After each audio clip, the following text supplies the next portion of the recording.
hoje culpar o Venâncio ou apresentar o Venâncio como o causador de tudo isso. Venâncio não é o problema disto. O grande problema de Moçambique neste momento é a explosão social, a explosão econômica, a falta da resposta das questões básicas da juventude e da população moçambicana. E qualquer líder que puder aparecer a chamar a atenção a estas questões vai ter o suporte dos cidadãos. É claro, o Venâncio é um amigo pessoal, é uma pessoa carismática, inteligente e tudo mais, não lhe tiro mérito em relação a isso, mas ele encaixou-se num contexto que já estava preparado para explodir. E está a explodir. Eu penso que qualquer governo, seja o governo que está agora em exercício ou qualquer outro governo que vier no futuro, se não olhar para as questões sociais, não olhar para a juventude, não olhar para as questões econômicas, isto vai explodir. Porque a realidade é esta que nós estamos a ver. Então, nós podemos culpar o Venâncio, dar responsabilidade a ele e até podemos retirar ele do cenário político, mas o problema não vai parar, não é? Eu vivenciei e testemunhei manifestações em 2008 nesta cidade de Maputo e depois em 2010 manifestações populares nesta cidade de Maputo. Aquelas manifestações nem tinham líder. Não houve ninguém que chamou aquelas manifestações. Aconteceram de uma forma espontânea, porque as pessoas estão cansadas de ter um sistema político, um governo, que não responde aos seus problemas. Pois. E, pelo contrário, agrava os seus problemas. Então, nós temos chamado a atenção aos governantes. Olha, no meio do exercício da governação, não pense que o povo é um instrumento só de sugar. O povo é um instrumento, são sujeitos de direitos que devem ser realizados os seus direitos. Pois, e direitos básicos, educação, saúde, habitação, emprego, essas questões são fundamentais.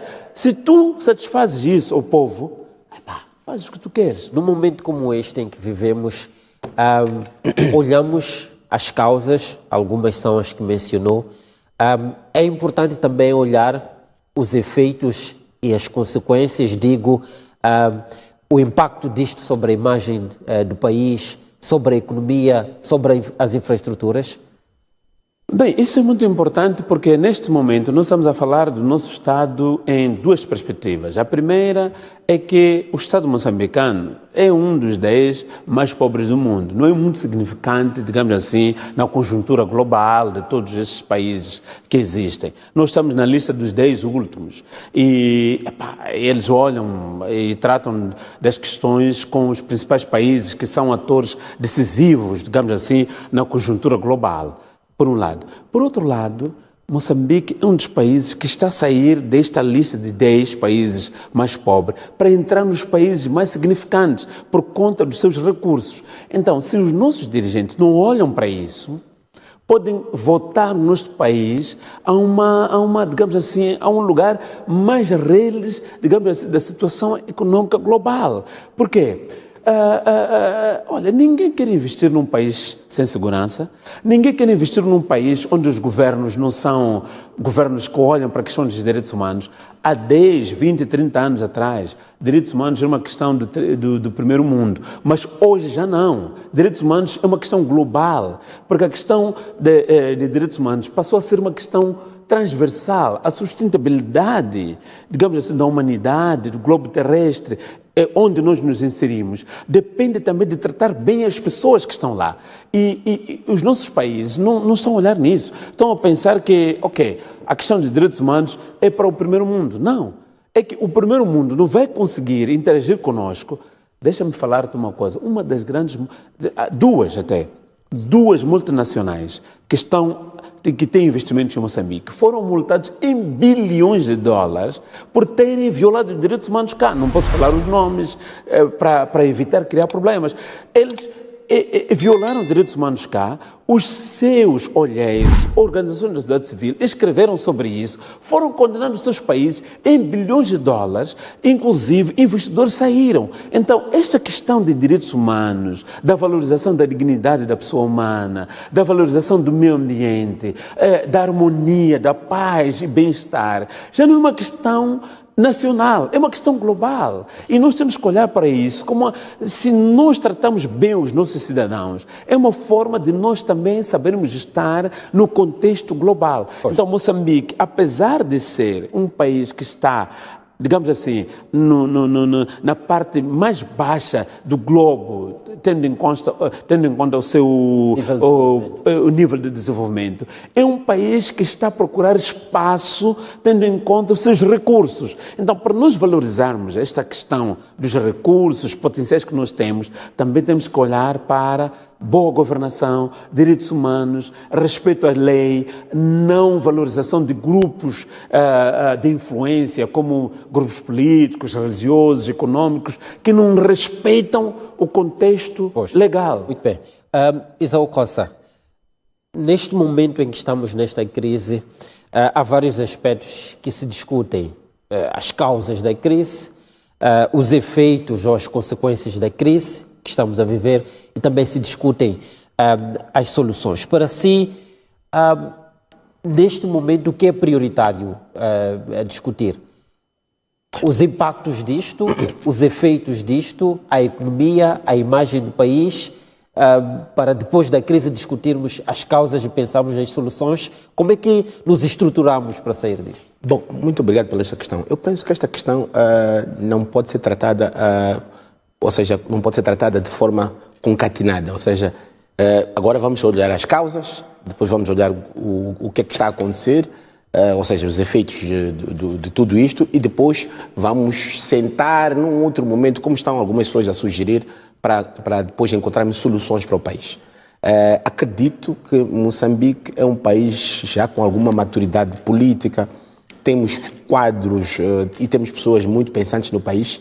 É possível olhar tudo isto em simultâneo e de forma séria e eclética. Por que eu digo isso? Porque se por um lado tenho chamado muito a atenção para a questão das causas, é que sinto que há uma vertente para se olhar muito para a questão das consequências, ou seja, estamos só a olhar que a economia está a perder milhões, temos infraestruturas destruídas, temos esta situação, temos que repensar o país quando começam a pensar em soluções. Eu penso que tudo isto pode ser analisado de forma concreta. Há prioridades que devem ser definidas? Pelo menos uma das primeiras prioridades que deve ser definida nós assistimos que algumas manifestações têm um caderno reivindicativo, ou seja, de coisas que podem ser discutidas de âmbito nacional entre todos nós. O que eu pergunto é, este caderno reivindicativo é execuível? Pode ser discutido de facto? Vamos discutir e vamos arranjar soluções para ele? Sim ou não?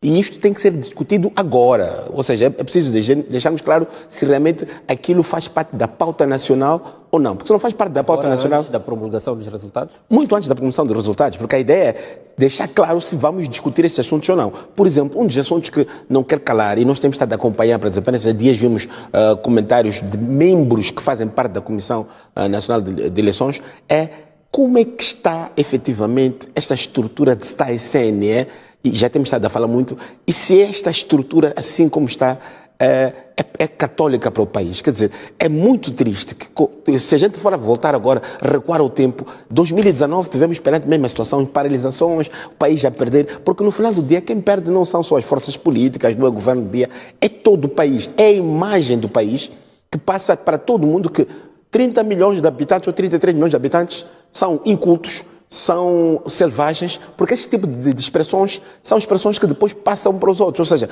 como é que vocês moçambicanos estudam tanto, dizem que são muito inteligentes, mas não conseguem resolver problemas básicos do país? Mas depois temos nações dentro da própria África Austral com 1 milhão de habitantes, com 1,5 milhão de habitantes, que conseguem resolver. Então, o problema parece-me a mim que já não é uma questão de não saber resolver, parece que é uma questão de não querer resolver. Ou seja, às vezes decidimos discutir consequências, às vezes voltamos, queremos analisar as causas e depois começamos a tentar empurrar para possíveis soluções perante acordos que vamos estabelecer no futuro. Nós temos que ser sérios e olhar o que é que está-se a passar. Existe um caderno reivindicativo, é um caderno reivindicativo real. Estamos perante este problema porque nós não conseguimos dizer claramente qual é que é o real problema. Por exemplo, o nosso real problema, e o Duma chamou a atenção, sobre a questão da pobreza, isto é patente e é real. Quer dizer, nós mas neste momento, o que é que discutimos primeiro? Por exemplo, problemas socioeconómicos? Não, É assim, que nós temos que ser, discutimos a questão eleitoral. Nós temos que ser honestos intelectualmente. Não é possível, com um governo a terminar o seu mandato, resolvemos problemas socioeconômicos num período de 2, 3 meses. Isso é uma falsidade ao mais alto nível. Estes problemas não vão ser discutidos. Podemos atacar o principal problema, ou seja, eleitoral. Que é o problema eleitoral. Quer dizer, eu pergunto às pessoas, qual é que é o problema de discutirmos de forma clara o problema eleitoral e apontarmos para a instituição que nós criamos no país, que é o CNE, para resolver esse problema? Porque eu sinto que esta ideia de atirar tudo para o Conselho Constitucional, nós temos que saber que o Conselho Constitucional, no final do dia, funciona como um órgão jurisdicional. O Conselho Constitucional vai dar a justiça consoante aquilo que lhes deram. Então, o Conselho Constitucional vai decidir com o que tem. Exatamente. Não podem pedir milagres do Conselho Constitucional. Duma, eu costumo perguntar, como é que evitamos que entremos no caos antes dos resultados saírem para podermos depois discutir estes problemas que o Esaú dizia, são questões de longo prazo, problemas económicos e sociais e etc, todas essas questões que aqui levantávamos. Bem, são 2 pontos que eu posso apresentar. O primeiro é que, neste momento, não temos como evitar o caos, porque nós descredibilizamos as nossas instituições e a nossa liderança. É por isso, olha, os nossos líderes não estão a falar, não é porque não querem falar, sabem que ninguém vai ouvir. Criaram um cenário de descredibilização. O cidadão no Estado tem que ouvir os seus líderes. Naquela altura, não sei se é porque eu era mais pequeno, não, mas quando diziam que para o presidente Samora, o presidente já não havia de falar, nós até arrumamos uma cadeira, o gajo tinha de tomar banho, para usar uma camisa bonita, sentar. Ele lá, o presidente, a falar, ele nem sabe que eu estou a ouvir, mas eu estou ali atento. Hoje, ninguém dá crédito a isso. Por quê? O que dizem, depois não se implementa, depois não se transforma em políticas públicas que têm impacto na sua vida. Então, nós criamos instituições, criamos lideranças que não têm credibilidade no cidadão. Este é o primeiro problema. Então, eu acho que a liderança que foi eleita nestas eleições tem este desafio em trazer, em primeiro lugar, credibilidade nas instituições públicas. O Conselho Constitucional, os tribunais, CNE, devem ser instituições que, quando dizem que vão dizer alguma coisa, nós ficamos atentos para ouvir e não vamos, quando dizem que vão falar, vão trazer, já sabemos. E já sabemos o que vão dizer, como é que vão dizer, e quem ganhou, quem não ganhou, enfim. A credibilidade das instituições e a credibilidade da liderança. Nós estamos nesse impasse, que é muito grande. Não vai se resolver nessas eleições, eu disse muito bem, não é uma coisa de 2, 3 meses. Pois. Entretanto, eu penso que todo o povo moçambicano tem que estar numa situação de serenidade. Vamos esperar, ouvir. Neste momento estamos a depender muito do Conselho Constitucional. Vamos esperar o Conselho Constitucional trazer o seu acórdão.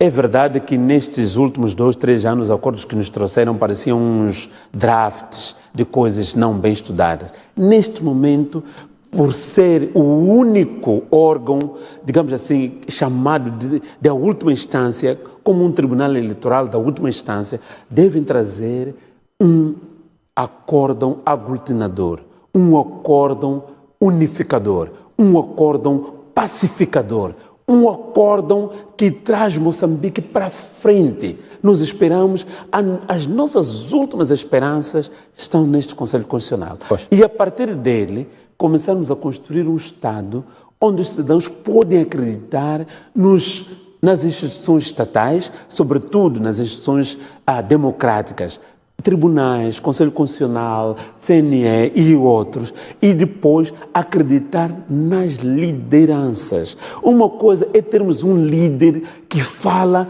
e as pessoas não lhe dão legitimidade. A liderança não é uma questão só de ser empossado. A liderança é também representar o povo que tu vais liderar. E isso está a faltar um pouco. Então, eu acredito que, neste momento, o único